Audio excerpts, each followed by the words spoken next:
Salut à tous, on se retrouve pour l'épisode 2938 du Zap Image. On commence aujourd'hui, en ce samedi 18 mai, avec des anniversaires.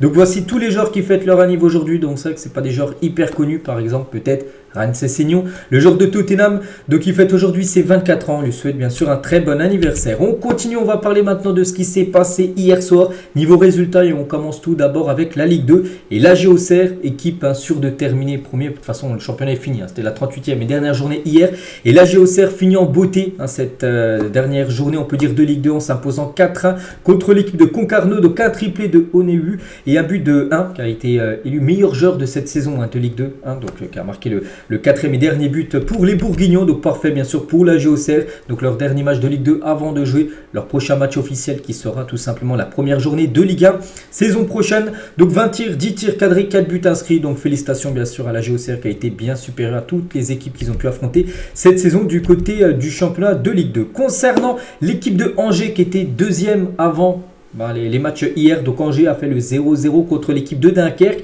N'oubliez pas que si Saint-Etienne s'imposait, Saint-Etienne finissait devant Angers, mais Angers les gars donc a fait 0-0, donc en gros il faut voir le résultat de Saint-Etienne. Donc tout d'abord Angers avec ce 0-0, ça passe parce que Saint-Etienne, qu'on va parler juste après, a perdu, c'est fou. Saint-Etienne, ils avaient juste à gagner pour repasser devant Angers. Donc du coup Angers les gars avec ce match nul, ça suffit, ils ont un point de plus que par rapport à Saint-Etienne au classement final, et du coup Angers accompagne l'AG Auxerre en Ligue 1. Donc félicitations à cette équipe, on se souvient la saison dernière.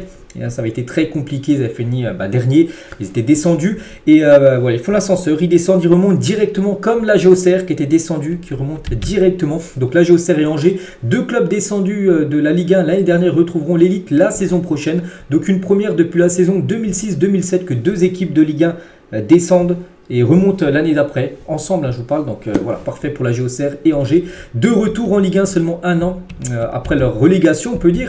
Et du côté de Angers, c'est que voilà, la victoire, s'il y avait victoire c'était sûr qu'ils montaient, il fallait faire en gros un meilleur résultat que Saint-Etienne, donc un meilleur résultat qu'ils ont fait nul et Saint-Etienne a perdu. Et c'est qu'avant le match, bien sûr le stade est à guichet fermé, une histoire faite de haut et de bas, mais notre cœur battra toujours pour toi, voilà ce qu'ont pu mettre les banderoles des supporters angevins hier, où 11 guerriers pour une montée, et voilà, on peut dire que c'est acquis bien sûr, et même c'est officiel donc à la fin du match, parce qu'ils ont appris bien sûr leur match nul, mais surtout ils ont appris que dans l'autre résultat Saint-Etienne s'est incliné, donc du coup envahissement de terrain du côté de Angers. Voilà quelques photos bien sûr, donc félicitations à cette équipe de Angers. Il y avait même le bus qui était prêt les gars, le bus du SCO Angers de retour en Ligue 1 est déjà prêt à parader en ville aux alentours de minuit, parce que les joueurs, dès qu'ils ont fêté tout ça avec les supporters de ça, ils sont partis sur le bus et ils sont partis direction la place de la mairie du côté de Angers pour faire la fête, tout ça. Donc voilà, ça a été une magnifique soirée du côté de Angers, et si j'en suis là aujourd'hui c'est grâce à elle. Donc ce soir nous avons une pensée émue pour Alexandre Dujeu, le coach du SCO Angers qui a dû affronter la perte de son épouse à Noël. Il a eu la force de continuer sa mission et d'amener son équipe jusqu'en Ligue 1. Donc voilà, bravo vraiment grand monsieur, parce que voilà, on a pu apprendre les gars, donc il a appris le décès de sa femme, c'est à Noël, donc il aurait pu arrêter, il aurait pu plus du tout se mobiliser pour finir cette saison avec l'équipe d'Angers, mais il est resté en place. Certainement voilà pour elle, puis du coup voilà, à la fin de la saison il monte en Ligue 1, donc voilà, félicitations bien sûr à lui et à son équipe. Et l'équipe de l'AS Saint-Etienne, pourtant Saint-Etienne les gars, s'il y aurait eu victoire, Saint-Etienne, vu que Angers avait fait le match nul, donc Saint-Etienne aurait pu finir deuxième et monter directement en Ligue 1, et du coup ils ont concédé la défaite 2-1 contre Quevilly.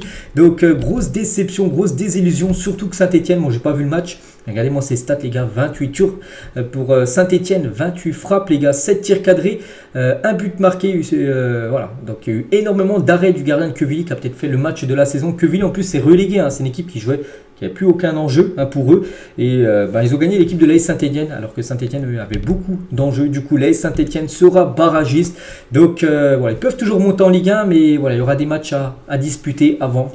C'est toujours compliqué bien sûr les barrages. Donc voilà, parmi les trois premiers il y avait beaucoup de suspense. Sinon tous les autres résultats de cette 38e et dernière journée de Ligue 2, on peut voir par exemple, je sais pas qui j'ai pas parlé, Bastia contre Paris FC 1 partout. Bordeaux s'est imposé pour sa dernière en Ligue 2 3-2 contre l'équipe de Pau au Caen, s'est imposé 3-0 contre Valenciennes. Donc voilà tous les résultats de cette dernière journée bien sûr. Et le classement, donc l'AG Auxerre finit en tête 74 points, donc 6 points d'avance devant Angers. Donc Angers fini avec 3 points d'avance sur l'équipe de l'AS Saint-Etienne. Donc voilà, les deux premiers montent. Et là après c'est le système des playoffs entre le 3e, 4e et 5e. Et le meilleur entre ces trois équipes là jouera contre le 16e de Ligue 1 sur un match aller-retour pour savoir qui montera ou qui restera en Ligue 1. Donc voilà. Et concernant les 4 descentes, donc Valenciennes, Concarneau, Quevilly qui a battu Saint-Etienne, vous avez dit c'était déjà relégué. Et l'équipe de Troyes, 3 ça faisait plus de 14 ans quand même qu'ils n'avaient pas joué en national, donc ils descendent de relégation parce que la saison dernière, donc il y avait l'AG Auxerre et l'équipe de Angers qui était en Ligue 1, donc eux remontent, mais Troyes descendent de nouveau. Donc voilà, triste saison on peut dire pour les Troyens depuis qu'ils se sont fait racheter par le City Group. 3 les gars, c'est une descente totale quand même ces dernières années. Donc du coup les tout d'abord la demi-finale playoff accession en Ligue 1. Donc ça sera Rodez contre le Paris FC. Donc c'est simple, le 4e recevra le 5e. Voilà pour ce premier match on peut dire. Donc le vainqueur se déplacera du côté de Saint-Etienne. Le 3e pour voilà, en gros c'est ça, voilà, le premier playoff, donc Rodez Paris FC. Donc le vainqueur affrontera Saint-Etienne à Saint-Etienne et le vainqueur de ce match entre Saint-Etienne et soit Paris FC et Rodez affrontera sur un match aller-retour le 16e de Ligue 1 qui est pour l'instant l'équipe de Metz. Voilà, concernant ces playoffs, donc le match aller sera le 30 mai par rapport au barrage de Ligue 1 et le match retour sera dans le stade de l'équipe de Ligue 1, ça sera le dimanche 2 juin. Le lendemain de la finale de la Ligue des Champions. Donc voilà, vous avez tout le programme des barrages d'accession à la Ligue 1. Et concernant, si on fait le point les gars sur cette saison de Ligue 2, vu que voilà, c'était la dernière journée hier, donc les meilleurs buteurs de Ligue 2, donc c'est Alexandre Mendy, l'attaquant de Caen, il inscrit 22 buts, ce joueur, bon, qui ne va pas monter parce que Caen ne peut plus monter en Ligue 1, mais ce joueur je pense... Il va quitter l'équipe de Caen parce qu'il a fait encore une très belle saison et je pense qu'il peut jouer à un échelon supérieur. Il y a aussi Loïs Diony qui retrouve la Ligue 1 avec l'équipe d'Angers, 15 buts. Et aussi Mafuta, un joueur de Amiens, lui aussi 15 buts. Et les meilleurs passeurs, les gars, de Kebal, joueur du Paris FC, 11 passes D. Puis après, 2 joueurs de l'AG Auxerre, Perrin et Gauthier 1. Donc 10 et 9 passes D pour ces 2 joueurs-là. Voilà tout ce qu'il y a à dire sur la Ligue 2. On parlera bien sûr quand les barrages se joueront. On parlera bien sûr des résultats. On continue les gars, on va parler aussi de la D1 Arkema, la finale, parce que maintenant sur le football féminin, donc il y a un système de play-off, peut-être ça se fera un coup dans le football homme, mais voilà, par exemple Lyon qui avait fini première de la saison, donc elles ont joué contre les 4e et l'équipe 2e a joué contre les 3e et du coup après ça fait 2 demi-finales et une finale et la finale c'est entre l'équipe de Lyon et l'équipe du Paris Saint-Germain et les Lyonnaises hier soir ont battu l'équipe parisienne 2-1, donc les patronnes tout simplement cette équipe de l'Olympique lyonnais féminin, donc la 17e fois de leur histoire elles remportent le championnat de Ligue 1 mais la première fois sous le format on peut dire de play-off parce qu'avant par exemple la saison dernière c'était seulement par rapport au classement de la saison régulière que là maintenant il y a un système de play-off qui a été mis en place pour amener un petit peu plus de suspense on peut dire sur cette fin de saison, mais voilà. Même avec ça, les gars, elles finissent bien sûr en tête et gagnent à ce championnat. Donc regardez, elles font la une aujourd'hui du journal L'équipe. Donc suprématie confirmée. Donc largement en tête à l'issue de la phase régulière. Donc le classement, les Lyonnaises ont remporté la finale des playoffs pour valider leur 17e titre de championne de France. Dans une semaine, elles tenteront de décrocher une 9e Ligue des Champions. Contre le Barça, c'est la semaine prochaine la finale de la Ligue des Champions féminine. Barça contre l'équipe de Lyon, ça sera Bilbao en Espagne, un petit avantage pour le FC Barcelone. Bon bref, je ne sais pas, donc voilà. En tout cas, elle prépare très bien cette finale de Ligue des Champions avec une victoire sur cette D1 Arkema. Les Lyonnaises, donc voilà, elles ont été supérieures, bien sûr. Et regardez le palmarès du championnat de France du foot féminin. Il y avait seulement l'équipe du Paris Saint-Germain qui avait réussi en 2020-2021 l'exploit à finir devant l'équipe de Lyon. Mais sinon, c'est tout le temps Lyon, tout simplement, qui remporte. Voilà, ce trophée, en gros, elles sont trop fortes. Elles sont trop fortes pour toutes les autres équipes de la D1 Arkema. Et concernant la 3e place, parce qu'il y avait aussi la petite finale entre le Paris FC et l'équipe de Reims, les deux équipes qui ont perdu les demi-finales. Et du coup, c'est le Paris FC, les gars, qui finit 3e, obtient son billet pour la Ligue des Champions la saison prochaine. Donc voilà, il y aura l'équipe de Lyon, l'équipe du PSG et l'équipe du Paris FC la saison prochaine en Ligue des Champions. Je crois en plus ces 3 équipes-là avaient été également en Ligue des Champions sur cette saison. Elles seront de nouveau en Champions League la saison prochaine. Donc elles ont battu au tir au but l'équipe de Reims. Voilà, lors de la petite finale. On continue, nous on revient sur le football homme. On part du côté de l'Italie. Il y avait une rencontre hier, la Fiorentina contre Naples, de partout. Donc on peut voir tous les buteurs. Tiens, Kvaratskhelia, pisté par le PSG, a été buteur, côté napolitain. Et voilà, Naples a fait totalement du surplace, les gars. Donc il ne reste plus qu'une journée pour l'équipe de Naples. Donc c'est que Naples risque de jouer aucune compétition européenne la saison prochaine. Donc voici les statistiques de ce Fiorentina. Naples et le classement. Donc Naples à 9e, les gars. Donc 37 matchs joués. Il ne reste plus qu'un match pour pour eux. Donc oui, on peut dire, bon, ils peuvent toujours accrocher la 8e place, mais voilà, déjà la Fiorentina, ils ont encore 2 matchs à jouer, alors que Naples plus qu'un match à jouer, et il y a déjà, la Fiorentina, 2 points d'avance sur Naples, donc n'oubliez pas que 9e place, hein, tu joues rien. 8e, tu as l'Europa Conference League, hein, donc n'oubliez pas, les 5 premiers joueront la Ligue des Champions. Donc voilà, Naples, hein, qui a gagné le championnat la saison dernière, risque de jouer aucune compétition européenne saison prochaine. C'est pour ça que des joueurs comme Victor Osimhen ou Kvaratskhelia ont des chances, hein, de quitter l'équipe de Naples, hein, lors du prochain mercato. On va parler aussi des playoffs, la session en Première Ligue. Donc Leeds, on savait déjà qu'ils étaient en finale, et du coup ils joueront contre Southampton. Voilà, une de ces deux équipes là accompagnera Leicester et Ipswich. Eux, c'est déjà officiel, ils ont fini premier et deuxième, hein. Leicester Ipswich, et après c'est un système de play-off un peu, et voilà, Leeds Southampton, donc l'équipe qui gagnera, donc la finale sera lieu, tiens, la semaine prochaine, le 26 mai prochain, à Wembley, sur un match sec, il n'y aura pas de match retour, donc voilà, l'équipe qui gagnera montera la saison prochaine. Du côté de la Première Ligue, hein, 2 équipes, hein, qui ont déjà évolué, hein, souvent bien sûr en Première Ligue, les saisons précédentes. On part du côté de l'Arabie Saoudite, il y avait aussi une très belle affiche, le deuxième Al Nasser recevait le leader, le champion Al Hilal, parce qu'ils sont sûrs, hein, de terminer champion. Donc un partout entre ces deux équipes pour voilà, les statistiques de la partie. Donc concernant Al Nasser, le buteur Otavio, le joueur portugais, magnifique but, hein, grosse frappe en pleine lucarne sur une passe D de Cristiano Ronaldo. Donc voilà, Ronaldo cette saison c'est 29 matchs, hein, dans le championnat saoudien, 33 buts et 11 passes D dont une hier. Donc voilà, il a contribué quand même à 44 buts et passes D en 29 matchs. Il sera certainement élu le meilleur joueur de cette saison d'Arabie Saoudite, un Cristiano Ronaldo, avec des stats comme ça. Vraiment, ça a été une grande réussite malgré que son équipe ne remportera pas le championnat. Vu qu'il reste plus que 12 journées, puis voilà, comme Al Hilal a quand même 12 points d'avance, hein, sur Al Nasser, puis c'est déjà officiel concernant Al Hilal, hein, ceux qui gagnent le championnat saoudien. On revient nous en Europe, donc aujourd'hui dernière journée du côté du championnat allemand, la Bundesliga, donc c'est le multiplex, hein, c'est la 34e et dernière journée, donc voilà, toutes les affiches à 15h30, donc par exemple le Bayer Leverkusen pour faire une saison historique, une saison où ils seront peut-être invincibles, ils reçoivent l'équipe de Augsbourg, donc on pense que ça peut le faire, hein, s'ils ont fait toute la saison sans perdre. Bon après, ils sont pas, voilà, à tout moment ils peuvent avoir un coup de théâtre, une surprise, mais bon voilà, on les voit vraiment, je pense qu'ils vont être surmotivés pour faire une saison en championnat sans perdre, hein. Donc voilà, dernier adversaire pour eux, Augsbourg, hein, en championnat. Dortmund reçoit l'équipe de Darmstadt, Francfort, il y a Francfort-Leipzig, le Bayern, je les cherche, il joue du côté d'Offenheim. Donc voilà, toute cette journée, 15h30, hein, cet après-midi, en Bundesliga. Il y a aussi un match de Liga, Alaves-Retafe pourtant demain à 19h. Il y a une journée de multiplex, hein, de Liga, c'est l'avant-dernière journée. Il y a juste ce match-là qui a avancé, je ne sais pas pourquoi. Il a avancé la veille, tout simplement, Alaves-Retafe. Et du côté de la Serie A, Lecce-Atalanta et Torino AC Milan au programme. Donc demain, grosse journée, hein, il y a la dernière journée de Première Ligue, il y a la dernière journée de Ligue 1 et l'avant-dernière journée de Liga. Donc ça sera multiplex, tous les matchs en même temps. Donc à 17h pour la Première Ligue, à 19h pour la Liga et à 21h pour la Liga. On parlera bien sûr de tout ça demain et surtout de lundi avec tous les résultats du week-end.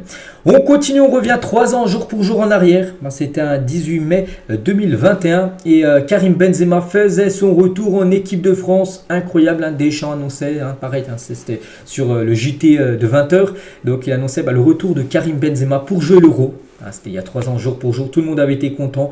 Donc on se souvient voilà, qu'avec l'Euro, parce que c'était pour l'Euro bien sûr, hein, bon, ça a été pas lui personnellement, mais l'équipe de France globalement avait floppé avec une élimination dès les 8e de finale, hein, contre l'équipe suisse, hein. Mais à noter quand même que Benzema a remporté la Ligue des Nations quelques temps après, bien sûr, avec les Bleus. On va parler de Kylian Mbappé. On sait que Mbappé, là, dans quelques jours, hein, ça sera officiel son départ au Real Madrid. Et Mbappé et le Real Madrid veulent officialiser la signature et la présentation du Français avant l'Euro 2024. Donc c'est simple, aujourd'hui on est le 18 mai. Donc l'Euro commence le 14 juin. Donc en gros, voilà, le Real et surtout aussi Mbappé, ils veulent que, voilà, en gros, que ça soit officiel avant le 14 juin. Le début de l'Euro, donc ça pourrait être fait dès début juin tout simplement. Donc la finale avec des champions c'est le 1er juin, peut-être le lendemain, le dimanche 2 ou peut-être le lundi 3 juin, ça devrait être officiel. Il pourra avoir une présentation un peu à la Cristiano Ronaldo quand CR7 avait quitté Manchester United en 2009 pour arriver au Real Madrid. Il avait été présenté au Bernabéu. Donc le projet à Madrid c'est de faire à peu près la même chose, vraiment une présentation on peut dire XXL, hein, avec l'arrivée de Kylian, hein. Donc après tout dépendra du PSG car Mbappé est sous contrat avec le club parisien jusqu'au 30 juin, hein, si le PSG refuse, hein, voilà, parce que si par exemple il est présenté le lundi 3 juin, donc il sera toujours sous contrat avec le PSG, on est d'accord, vu qu'il a un contrat jusqu'au 30 juin, donc il faut que le PSG aussi donne son oui tout simplement. Après cette date il sera avec le rassemblement des Bleus avant le départ pour l'Allemagne. Donc voilà, maintenant il faut savoir que veut, enfin ce que décide le Paris Saint-Germain, s'ils acceptent ou non que Mbappé soit présenté et officialisé dans son nouveau club avant, on peut dire, la fin de son contrat le 30 juin prochain. Donc, mais bon, là, il y a une chose qui est sûre, hein, c'est qu'il va bien rejoindre le Real Madrid. Hein. Cette fois-ci, c'est le bon mercato, on peut dire, pour Kylian Mbappé du côté de la Liga. Et il a dit, mon prochain chapitre sera magique. Voilà, son aventure du côté du Real, hein, c'est ce qu'on lui souhaite. Hein. Et c'est vrai qu'il a deux gros objectifs, hein, Kylian Mbappé. Tout d'abord, remporter la Ligue des Champions. Chose qu'il n'a jamais fait encore, et gagner le Ballon d'Or, chose aussi qu'il n'a pas encore fait. Peut-être qu'il le remportera cette saison, mais voilà, avec l'absence de la Ligue des Champions, enfin où il ne sera pas en finale, ça va être compliqué. Il va falloir. Après, il peut toujours remporter, mais il faudrait qu'il fasse un énorme euro, hein, Kylian Mbappé. Et toujours avec lui, les gars, et lors du gala de charité du PSG, Kylian Mbappé a acheté une toile représentant Pelé à plus de 520 000 euros après un duel plutôt, c'est pas un deal, c'est un duel avec Achraf Hakimi.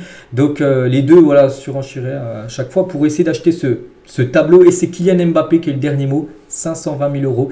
Et il a déboursé. Hein. Donc au total, plus de 2,7 millions d'euros ont été récoltés par le club et seront reversés à des œuvres caritatives. Donc voilà, c'est une belle chose. Hein. Donc voilà, c'était jeudi soir qu'il y avait on a un gala, tout ça. Puis on peut voir que Mbappé a déboursé beaucoup d'argent pour des œuvres caritatives. Ça, c'est très bien. On continue, on va parler toujours de l'équipe de France, et le staff des Bleus surveille la convalescence d'Aurélien Tchouaméni, parce qu'oubliez pas que Tchouaméni est blessé, hein, donc blessé à un pied à un mois de l'Euro. Donc Verretou est un possible plan B pour remplacer le milieu du Real Madrid en cas de forfait, parce qu'on sait que Tchouaméni, pour l'instant, il est blessé. Après, il a été convoqué, bien sûr, dans la liste des Bleus. Mais si c'est pas possible, sa participation, Verretou pourrait être le plan B. Bon, c'est vrai que c'est pas du tout le même niveau. Mais bon, voilà, on espère que Tchouaméni sera rétabli. Hein. Voilà, donc déjà, on verra. Ce sera un indicateur. Déjà, s'il joue la finale Ligue des Champions. Donc ça sentirait bon, bien sûr, pour qu'il puisse jouer, bien sûr, l'Euro, vu que la finale LDC est 2 semaines avant le premier match des Bleus pour l'Euro. On continue, on va parler de Sacha Boey, donc a perdu sa grand-mère cette semaine, mais ne sera logiquement pas disponible pour le dernier match du Bayern Munich cette saison face au Hoffenheim. Hein. Donc le match cet après-midi. Donc il a mis en message sur son compte Instagram, la mort. N'arrête pas l'amour, je t'aime pour toute la vie, ma mère, je t'aime. Hein. Donc voilà, nos plus sincères condoléances à sa famille et à ses proches hein, dans ces moments durs, on peut dire, pour Sacha Boey. On va parler de Manchester City, aimerait s'offrir Antonio Pintus, le préparateur physique du Real Madrid. Pourquoi le Real Madrid est tellement performant toute la saison? Pourquoi il gagne tellement de titres? Hein? Oui, parce qu'il y a l'équipe, hein, l'effectif, il y a l'entraîneur, mais il y a aussi lui, les gars, le préparateur physique, quelqu'un qu'on parle de très peu, mais il est tellement bon, les gars. Antonio Pintus, donc voilà, c'est Manchester City en gros qui souhaiterait s'offrir Antonio Pintus, hein, qui est italien. Voici les salaires annuels des joueurs évoluant en MLS cette saison. Donc Léo Messi domine bien sûr ce classement. Donc Los Angeles FC, Hugo Lloris touche un salaire de 350 000 $. Donc voilà, à tous les plus gros salaires du côté des États-Unis, parce qu'on sait quand les clubs, enfin les grands joueurs quittent l'Europe, on sait soit pour aller en Arabie Saoudite ou soit pour aller en MLS. Et par exemple, tiens, Messi touche plus de 12 millions. Busquets aussi a négocié un très gros salaire, plus de 8,5 millions de dollars. Hein, bien sûr, on parle en dollars là. Insigne, qui est ancien joueur de Naples, il touche 7,5 millions de dollars hein, du côté de Toronto. Un Shaqiri, que des anciens joueurs qui évolue en Europe. Shaqiri, Forsberg, il évolue à Leipzig. Hein. Hector Herrera aussi, il évoluait à l'époque en Europe. Hein. Voilà, tous ces joueurs, Benteke, voilà. Donc, regardez quand même les gros salaires quand même hein, proposés pour les joueurs du côté du championnat américain. Officiel, Thilo Kehrer quitte West Ham et rejoint définitivement l'AS Monaco jusqu'en 2028. Donc, il était prêté à l'AS Monaco avec une option d'achat et l'option d'achat a été levée par l'équipe de Monaco. Donc, Monaco débourse 11 millions d'euros pour garder à 100% tout simplement Thilo Kehrer, l'ancien joueur du Paris Saint-Germain. Donc voilà, il pourra disputer la Ligue des Champions saison prochaine avec son club de l'AS Monaco. Quelques transferts aussi, enfin quelques départs plutôt officiels. Thiago Alcantara quitte Liverpool, ça a été annoncé officiellement par l'équipe de Liverpool. Voilà, Alcantara les gars, c'est fini avec les Reds. Hein. Donc le milieu de terrain espagnol aura passé 3 ans chez les Reds et aura disputé 68 matchs. Hein. C'est vrai qu'il a eu beaucoup de blessures. Thiago Alcantara, donc voilà, il quitte l'équipe de Liverpool. La même chose c'est officiel également pour Juan Matip, lui aussi quittera Liverpool libre cet été. Les deux joueurs étant en fin de contrat au 30 juin prochain, dans un mois et 2 jours exactement. Les deux joueurs hein, quittent cette équipe. Hein. Donc avec les départs de Thiago Alcantara et Matip, hein, donc regardez par rapport à cette équipe. Hein, qui avait gagné la finale de la Ligue des Champions 2019 contre l'équipe de Tottenham. Donc il ne reste plus grand monde. Donc il reste Robertson, il reste Alexander-Arnold, il reste Virgil van Dijk et Mohamed Salah. Tous les autres joueurs, Firmino, on peut voir Fabinho, Sadio Mané, Anderson, Wijnaldum. Voilà, tous ces joueurs ont quitté depuis bien sûr l'équipe de Liverpool. On va parler du Bayern Munich et surtout Thomas Tuchel. Et c'est officiel, Thomas Tuchel, pourtant on entendait beaucoup de rumeurs ces derniers jours que du coup, vu que le Bayern n'arrivait pas à trouver son remplaçant, le Bayern pensait à garder Thomas Tuchel. Et du coup, officiel, Thomas Tuchel annonce qu'il ne sera pas l'entraîneur du Bayern Munich la saison prochaine. Donc il a dit, nous avons eu des discussions, ils ont reparlé, Thomas Tuchel a reparlé avec la direction du Bayern, mais nous ne sommes pas parvenus à un accord. Donc c'est ma dernière conférence de presse en tant que manager du Bayern, parce que le Bayern joue aujourd'hui son dernier match contre Hoffenheim. Donc hier il était en conférence de presse, il a confirmé en gros que ça ne sera pas lui le futur entraîneur. Enfin il restera pas en place en gros du côté du Bayern, il y aura un nouveau coach, c'est officiel, Thomas Tuchel l'a annoncé. Donc Thomas Tuchel lui il est ciblé du côté de Manchester United pour prendre la succession d'Erik ten Hag. Toujours avec les coachs, lui c'est officiel, Robin van Persie, ancien très grand attaquant, est le nouvel entraîneur du club de Heerenveen aux Pays-Bas. On lui souhaite bonne chance à Robin van Persie qui était coach à l'époque je crois des U18 du côté du Feyenoord la saison dernière, puis là maintenant première expérience professionnelle on peut dire, parce qu'avant il entraînait des jeunes, là cette fois-ci c'est une vraie équipe pro, donc on lui souhaite bonne chance du côté de cette équipe. Toujours avec les coachs, on va parler de deux clubs de Ligue 1 seraient intéressés pour faire venir Bruno Genesio, l'équipe de Nice qui va certainement perdre Farioli, l'entraîneur qui devrait partir du côté de l'Ajax, et Paulo Fonseca qui va quitter l'équipe de Lille en fin de contrat, soit pour aller à l'OM, soit pour aller à l'AC Milan, un de ces deux clubs, c'est les deux rumeurs actuellement, donc il n'y aura plus de coach dans ces deux clubs là, c'est pour ça qu'ils visent tout simplement Bruno Genesio. Georgian Club contre la VAR, donc je voterai contre la VAR, la façon dont elle est utilisée n'est pas juste, ce n'est pas la VAR le problème, mais son utilisation, je préférerais sa suspension, parce que pour ceux qui me suivent quasiment tous les jours, vous savez qu'il y a quelques jours j'en avais parlé, que tous les clubs de Première Ligue vont voter, donc les 20 clubs de Première Ligue vont voter pour ou contre de garder la VAR. Donc c'est une initiative de Wolverhampton. Donc en gros, s'il y a plus de 14 clubs en gros qui disent on veut plus de la VAR, donc la VAR sera supprimée en Première Ligue, mais il faut au moins 14 clubs qui valident le rejet de la VAR. Donc pour Liverpool, il va voter un club, même s'il va quitter le club en fin de saison. Et pour lui, il va voter contre. Lui, il ne veut plus de la VAR, tout simplement, pour la saison prochaine. On va parler d'un autre coach, c'est Xavi. Et Xavi, j'en ai beaucoup parlé hier, que ce soit sur ma chaîne principale ou sur ma chaîne Bis Barça, où j'ai dit la relation était glaciale entre lui et Laporta, et ça se confirme les gars. Xavi ne sera plus l'entraîneur du Barça la saison prochaine. Ça a été dévoilé, confirmé par beaucoup de journalistes, par la presse catalane. Donc pour l'instant, actuellement, là aujourd'hui, il est toujours en place, mais ça pourrait être à la fin du dernier match de la saison, parce que là pour le Barça, il reste un match demain contre le Rayo, et la semaine prochaine, ils vont au FC Séville, dernier match de la saison, et après ce match contre Séville, ça pourrait peut-être être le dernier match de Xavi qui pourrait être remplacé tout simplement. Donc un nouveau coach pourrait débarquer du côté du Barça. Et il y a la grosse rumeur Hansi Flick, donc toujours attiré par l'opportunité d'entraîner le FC Barcelone d'après Fabrizio Romano. Donc si Xavi venait à quitter le Barça, donc ce serait lui, soit Rafa Marquez, j'ai pu entendre l'entraîneur actuellement de l'équipe réserve du FC Barcelone. On va parler d'N'Golo Kanté. On sait que Kanté, on a beaucoup parlé de lui là ces dernières heures, parce que voilà, Kanté est de retour en équipe de France, et avec le retour surprise de Kanté en bleu, donc le Figaro a écrit, donc Deschamps a pris un malin plaisir à piéger tout son monde, il ne le dira pas officiellement, mais en privé, il appréciait dribbler les médias jeudi soir, parce que c'est vrai, parce que toujours il y a des trucs qui fuitent, ça soit pour les listes, ça soit pour les maillots, ça fuite toujours bien avant, et c'est vrai que toutes les listes qui ont fuité l'équipe de France pour l'Euro, et il n'y en a eu aucune qui disait que Kanté est dedans. Ça a été quand même une grosse surprise, voilà, quand on a vu le nom N'Golo Kanté de la liste des Bleus. Donc il a pris un malin plaisir à faire ça tout simplement. Didier Deschamps et Seko Fofana rassure les Français sur le niveau d'N'Golo Kanté. Je peux vous dire qu'une équipe de France avec N'Golo Kanté c'est plus fort, mais bien sûr qu'il peut tenir le rythme. J'ai eu des duels avec lui et je peux vous dire qu'il est toujours aussi dur à l'impact, ma bonne nouvelle. Après, est-ce qu'il sera un titulaire indiscutable du côté des Bleus? Je ne sais pas, je pense pas. Je vois bien Camavinga ou même Tchouaméni, mais le faire rentrer à la 60e pour une fin de match, je pense qu'il peut être très utile, bien sûr. N'Golo Kanté, parce qu'on sait tous le niveau qu'il a, et même Giroud il a dit sur le retour de Kanté avec les Bleus, donc je suis ravi de retrouver mon bon pote, c'est génial pour lui. Donc N'Golo Kanté est un rayon de soleil, donc en plus c'est quelqu'un qui fait pas de drama, il n'y a pas de de trucs bizarres sur lui. C'est vraiment quelqu'un de très discret dans sa carrière de footballeur et surtout très bon. Alors, on a pu le voir à chaque fois, les gars, il était bon. C'est que lors de la dernière Coupe du Monde, enfin la Coupe du Monde 2018, il avait été bon toute la Coupe du Monde sauf en finale où il avait un peu floppé. C'était fou. Mais voilà, on sait que c'est un magnifique footballeur, bien sûr, N'Golo Kanté. Moi, je suis très content de le revoir, bien sûr, avec les Bleus. Et Giroud, tiens, qui a parlé de Kanté, mais il a parlé aussi de la première sélection de Bradley Barcola en bleu. Il a dit il a une énorme marge de progression, mais possède déjà beaucoup de talent de ce que j'ai pu percevoir. Il a un bon état d'esprit, donc c'est important quand tu débarques en sélection d'avoir la volonté de t'insérer dans un collectif. Il a tout pour signer un long bail avec l'équipe de France, on espère. C'est Bradley Barcola, c'est la première fois qu'il est appelé en équipe de France A. On a toujours été appelé avec les espoirs et la première fois, il est appelé directement pour un gros tournoi, le tournoi de l'Euro. Et Jonathan Klaus, donc lui aussi très content, Jonathan Klaus, de son retour et sa compagne, donc sa femme en gros, donc répond aux attaques ciblant le Marseillais. Donc elle a dit les gens qui veulent continuer à être méchants souhaiter les croiser à Jonathan.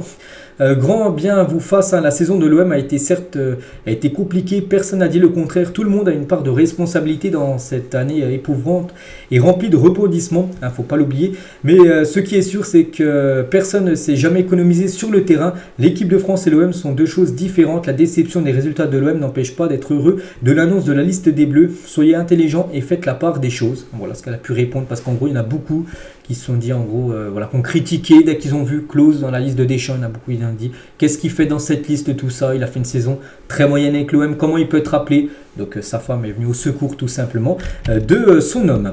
Du côté de la liste de l'Espagne qui n'a toujours pas été dévoilée, pour être dévoilée certainement dans le week-end. Et gros coup dur les gars pour Isco, il nous faisait une saison plus exceptionnelle. Isco les gars, c'était sur les 29 matchs de Liga qu'il a joué. 19 fois il a été MOTM, donc meilleur joueur du match, 19 fois sur 29 fois en Liga. Exceptionnel. Et on apprend aujourd'hui qu'il est blessé, les gars, il est forfait. Donc Isco souffre d'une fracture diaphysaire du péroné gauche et subira une opération chirurgicale. On peut voir qu'il est à l'hôpital, il est même sorti en béquille. Donc il va même se faire opérer, donc bien sûr pour l'Euro. Ça ne sera pas possible.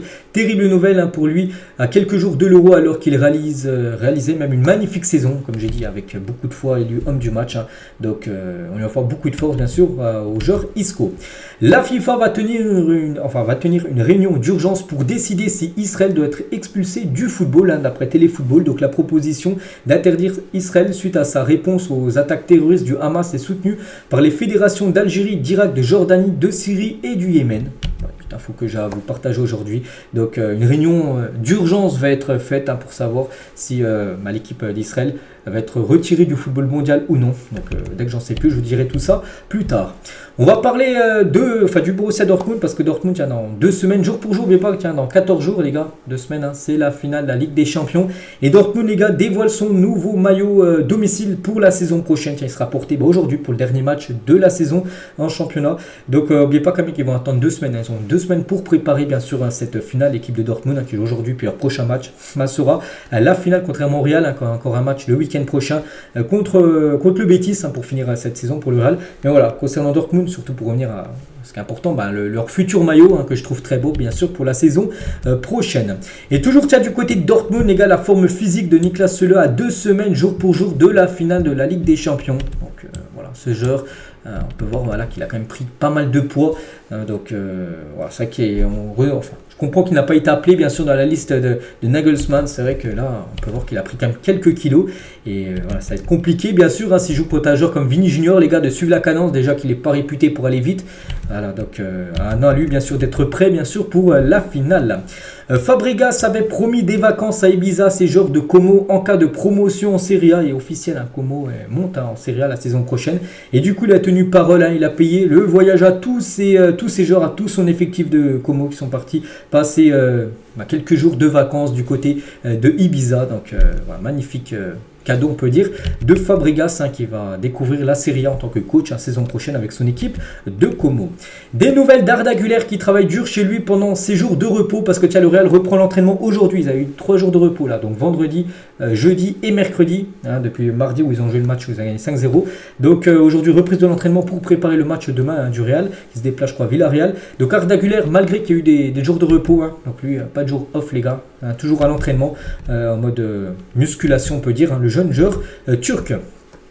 On va parler d'un joueur de R2 sélectionné avec son pays. R2, c'est du régional, c'est même pas professionnel. Bref, c'est l'histoire fantastique qui est arrivée à Julien Pontegar, donc attaquant de l'AS brestoise qui va disputer les matchs de qualification de Madagascar à la Coupe du Monde 2026 contre les Comores et le Mali. Donc le joueur de R2 7e division française jouera donc aux côtés de joueurs professionnels pendant la prochaine trêve internationale. Félicitations à lui, donc ce joueur les gars, on peut le voir. Donc je sais pas où il est, je sais pas si c'est un attaquant, un milieu. Non tiens, il est tout en bas les gars, regardez l'attaquant là, le dernier Julien Pontegar. Donc il va jouer avec des joueurs, tiens par exemple de la GOCR, des joueurs par exemple qui jouent, il y a pas mal de joueurs de la GOCR, des joueurs de Nantes, des joueurs professionnels. Donc alors que lui joue en 7e division française. Donc on le félicite bien sûr, à lui d'être performant pour essayer de rester le plus longtemps possible bien sûr avec cette sélection.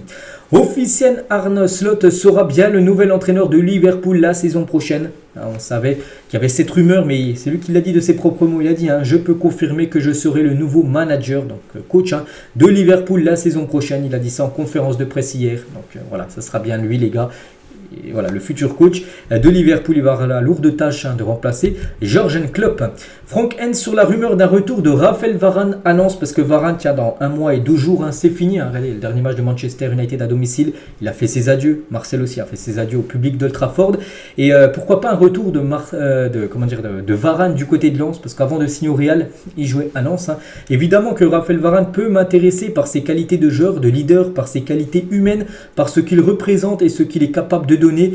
S'il devait y avoir une possibilité, je serais l'entraîneur le plus heureux. J'adore le joueur. Voilà, si après bien sûr, Lens ne va pas pouvoir lui donner le salaire qu'il touchait à Manchester United ou même au Real Madrid, mais s'il accepte à faire de réduire son salaire, bien sûr, voilà, Lens est totalement jouable bien sûr pour le retour de Varane du côté de leur club. Officiel, Alexandre Lacazette est élu joueur du mois d'avril en Ligue 1. Félicitations à Lacazette. Donc il a marqué 3 buts et une passe D. C'est lui le meilleur joueur du dernier mois. Félicitations bien sûr à l'attaquant Lacazette. Je suis toujours déçu pour lui qu'il ne soit pas dans la liste de l'équipe de France pour jouer l'Euro à la place de Randal Colomani qui a rien à faire dans cette liste. Mudryk les gars sur Instagram, regardez, c'est une photo qu'il a mis, donc une photo avec des lunettes, ok, mais surtout un maillot les gars, même si on ne voit pas les cuissons, on sait c'est quel maillot, le maillot du Barça, mais pas que le joueur joue à Chelsea. Je ne sais pas si c'est un appel du pied au Barça pour signer au FC Barcelone, j'en sais rien, mais voilà, une photo de Mudryk les gars qu'il a pu poster sur ses réseaux sociaux. Tiens, un autre joueur de Chelsea, on a parlé de Mudryk, mais on va parler du meilleur joueur de Chelsea, c'est Cole Palmer, est élu meilleur jeune joueur de l'année en Première Ligue. Un petit rappel de ses stats en Première Ligue, 32 matchs joués, 22 buts et 10 passes D, donc décisif 32 fois en 32 matchs. Incroyable, le trophée mérité bien évidemment. Donc élu meilleur jeune joueur. Donc le meilleur joueur, parce que là c'est le meilleur jeune, devrait certainement être Phil Foden qui devrait recevoir le prix du meilleur joueur de cette saison du côté de la Première Ligue. Allegri licencié par la Juventus. Pourtant il reste plus que 2 matchs pour la Juventus Turin. La Juve pourtant a gagné la Coupe d'Italie il y a quelques jours contre l'Atalanta en finale 1-0. Et malgré ça, les gars, il est licencié. Qu'est-ce qui s'est passé? Tout simplement, donc il a disjoncté. Donc déjà, ce sera Paulo Montero qui occupera le banc pour le dernier match de la saison. Pour l'avant, je ne sais plus combien il reste, 1 ou 2 matchs. Bref, on arrive sur la fin de saison. Mais voilà, lui, avec effet immédiat. Donc là, c'est fini.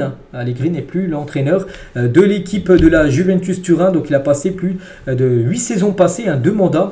Donc sur le banc, viré de son poste. En gros, qu'est-ce qu'il a fait lors du match où il y a la victoire en Coupe d'Italie? Donc il a complètement disjoncté à la fin du match. Déjà, il a pris un rouge et surtout à la fin du match, il y avait le rédacteur de Tuto Sport, c'est un grand journal sportif un peu comme l'équipe mais en Italie, et en gros il avait critiqué tout simplement Allegri. Allegri il est parti vers lui, les gars, il a failli même lui ils ont failli en venir aux mains. Il a vraiment insulté tous les noms et la Juventus ont dit que ça passe pas, c'est pas notre institution vraiment qu'un entraîneur vraiment dit des choses comme ça, et du coup ils l'ont viré directement. Donc voilà, concernant Allegri c'est fini. Donc le grand favori pour être le successeur, parce que là il y a un coach qui va entraîner juste seulement un match, mais après bien sûr un nouveau coach va arriver, c'est Thiago Motta, l'entraîneur de Bologne, qui devrait certainement devenir le futur entraîneur de la Juventus Turin. Daniel Riolo sur la sélection de Warren Zaïre-Emery à l'Euro, il a dit: je ne comprends pas que ce soit évident pour les gens que Zaïre-Emery soit dans la liste. On parle d'un gamin de 18 ans qui a fait une première partie de saison bonne, oui, et qui sur la deuxième partie de saison a montré beaucoup de limites de fatigue. C'est une surprise pour Riolo. C'est vrai que Zaïre-Emery, là je suis même avec Riolo, il n'a pas fait une saison complète, la première partie de saison très bonne, vraiment il a été énorme au PSG. C'est vrai que depuis janvier les gars, on l'a pratiquement pas vu. Même les matchs de Ligue des Champions les gars contre Dortmund on l'a pas vu. Contre le Barça les 2 matchs on l'a quasiment pas vu les gars. La Real Sociedad aussi, à chaque fois il était titulaire, l'a pas vu non plus. C'est vrai que, voilà, même pas parce qu'il marquait pas, hein, parce qu'il avait moins d'influence qu'il avait en première partie de saison. Donc voilà, pour Riolo, en gros, il comprend pas que ce soit une évidence, en gros, que Zaire Emery soit en équipe de France. Il dit, en gros, peut-être qu'il y aurait d'autres joueurs qui auraient mérité la place de Zaire Emery dans la liste de l'Euro. Paul Lopez, le gardien de l'OM, hein, donc cette saison était compliquée, mais j'ai pris beaucoup de plaisir. Hein, je suis content de mon niveau, même si les résultats n'étaient pas là. Je discuterai avec le président, voilà, et mon agent. Hein, je veux continuer ici, mais le club décidera. Voilà, parce que Marseille, j'ai entendu dire, il pourrait chercher un nouveau gardien. Donc voilà, lui, il a dit que la saison était compliquée. Lui veut rester. Maintenant, c'est l'OM qui décidera concernant le futur de Paul Lopez. Ce fut un plaisir de partager le terrain avec toi, mon frère. Hein, la réponse énigmatique, hein, de Rashford à Bruno Fernandes, les gars. C'est la fin de l'aventure pour Rashford à United. Donc regardez, Bruno Fernandes, il a dit 400 morts, c'est-à-dire 400 matchs avec Manchester. Et Rashford lui a dit, voilà, ce fut un plaisir de partager le terrain avec toi. On a l'impression que c'est un message d'adieu, hein, de Rashford, les gars. On se dit peut-être Rashford sur le départ, on ne sait pas, on verra. C'est que Rashford, comme ces derniers temps, joue beaucoup moins, hein, parce qu'au devant, hein, Manchester United, il y a Kobe Mino, il y a Diallo, il y a Ojlund qui joue, c'est avec Rashford souvent sur le banc. C'est pour ça peut-être un départ pour être envisagé pour Marcus Rashford. Et concernant Bruno Fernandes, les gars, donc lui aussi peut-être sur le départ, donc il intéresse comme l'Inter Milan et le Bayern Munich, hein, comme deux grosses équipes. Hein. Donc il a cependant affirmé qu'il ne quitterait pas Manchester si le club souhaitait le conserver. Voilà, donc après, si Manchester aurait des envies de le vendre, bon, ça m'étonnerait, mais il pourrait partir, on verra, voilà, parce qu'on sait que dans le mercato, tout peut arriver. Officiel, Mohamed El-Neni a annoncé son départ d'Arsenal après plus de 9 saisons passées au club des Gunners. Donc le milieu égyptien de 31 ans sera libre de tout contrat cet été. Voilà, donc un joueur intéressant recruté pour 0 €, El-Neni, qui quitte, et c'est officiel, l'équipe de Arsenal. La même chose, enfin... Là, c'est officiel également, mais lui quitte pas, reste plutôt. C'est Ismaili, prolonge avec le LOSC jusqu'en 2025. Donc, il est en fin de contrat, tiens, dans 1 mois et 12 jours, Ismaili. Et du coup, Bali lui a proposé de prolonger une saison supplémentaire. Il a accepté. Donc, voilà. Nouveau contrat d'une année de plus, hein, pour le joueur, je crois qu'il est brésilien, Ismaili. On revient 11 ans jour pour jour en arrière. C'était un 18 mai. C'était en 2013. Oui, c'est ça. Les comptes sont bons. David Beckham met un terme à sa carrière de footballeur. Il avait évolué du côté du Paris Saint-Germain. C'était son dernier club. Il a même remporté le championnat lors de cette année-là. Donc, voilà, 11 ans jour pour jour, Beckham arrêtait sa carrière. Mikel Arteta, donc le coach d'Arsenal, sur le fait que William Saliba ne soit pas numéro 1 en équipe de France. Ça, c'est vrai. On sait que Deschamps, les gars, il a des autres charnières en défense centrale. Il te met de temps en temps Upamecano, il met Konaté, ouais, il met des autres joueurs, il met même pas voir, mais rarement Saliba, alors que Saliba, la saison qu'il fait à Arsenal, pour moi, c'est déjà, pour moi, en équipe de France, je ferais des champs, je mettrais déjà Saliba plus un autre joueur en défense centrale, mais Saliba, surtout ma titulaire. Et Arteta, il a dit, hein, c'est une décision pour Didier Deschamps. Sa progression et sa régularité sont incroyables. On est très heureux de l'avoir chez nous à Arsenal. Hein. Ce qu'on peut faire, nous, c'est le préparer du mieux possible pour donner des mots de tête aux sélectionneurs pour qu'ils, bien sûr, ils se disent, oui, il faut quand même le mettre titulaire. Hein. Donc, Willy est tellement excité par le futur avec l'équipe nationale, la possibilité de jouer en compagnie de ces joueurs. On va tout faire pour l'aider à atteindre son rêve. Hein. Donc, on espère. Déjà, il a été appelé. Heureusement, parce qu'il n'aurait pas été appelé, les gars, ça aurait été un scandale. Deschamps, les gars, il aurait été viré s'il n'aurait pas appelé Saliba. Et maintenant, on espère qu'il soit titulaire. Voilà, parce qu'il le mérite au vu de la saison qu'il est en train de réaliser avec les Gunners. Et on finit aujourd'hui, les gars, et on a appris aussi, et c'est officiel, Jean-Louis Gasset annonce prendre sa retraite d'entraîneur. On savait déjà qu'il avait pris pendant 3 mois seulement l'OM. Hein, mais après, là, c'est fini, les gars. Il n'entraînera plus. Il a dit dimanche. Hein, donc, sera le dernier match de ma carrière. Donc, Marseille se déplace au Havre. Hein, donc, demain, ça sera fini après. Donc, entraîneur, c'est terminé. Ma décision est définitive. Hein, j'ai passé des bons moments au Vélodrome où j'ai eu la chair de poule, mais entraîneur, c'est terminé, ma décision est définitive, je veux gagner pour partir tranquille. Ouais, il espère une victoire de l'OM contre le Havre lors du dernier match. Hein. Donc voilà sa carrière en tant qu'entraîneur et adjoint. Donc Montpellier, Caen, le PSG, il était l'adjoint à l'époque de Laurent Blanc, hein, du côté du PSG. L'Espagnol Barcelone, il a entraîné aussi Istres, Bordeaux, l'équipe de France, l'AS Saint-Etienne, la Côte d'Ivoire et l'Olympique de Marseille sera le dernier challenge pour Gasset, les gars, qui annonce en gros prendre sa retraite tout simplement méritée, hein, parce qu'il a fait une longue carrière bien sûr de coach. Donc voilà ce qu'elle va dire aujourd'hui, j'espère que ça vous a plu. On se retrouve demain dimanche pour le prochain numéro. Je vous souhaite une très bonne journée et à demain.